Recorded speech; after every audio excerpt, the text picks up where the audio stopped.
ડભોઈ નગરપાલિકા દ્વારા આજ રોજ ડભોઈ નગરના બજારોમાં સિંગલ યુઝ પ્લાસ્ટિક બેનને લઈને સઘન ચેકિંગ હાથ ધરવામાં આવ્યું હતું। ડભોઈ નગરપાલિકા દ્વારા 1 ઓગસ્ટથી નગરમાં સિંગલ યુઝ પ્લાસ્ટિક અને પેપર કપ ઉપર બેન લગાવવામાં આવ્યો છે।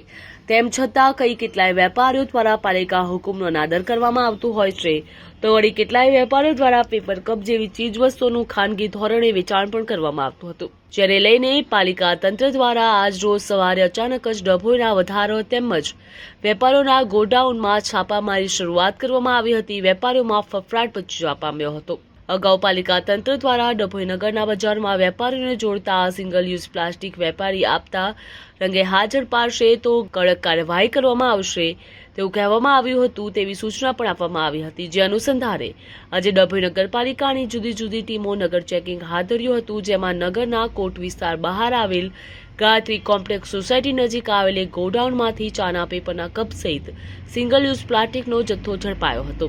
પાલિકા દ્વારા તમામ જથ્થો બરામદ કરી ગોડાઉન માલિકી સામે દંડનીય કાર્યવાહી કરવામાં આવી હતી।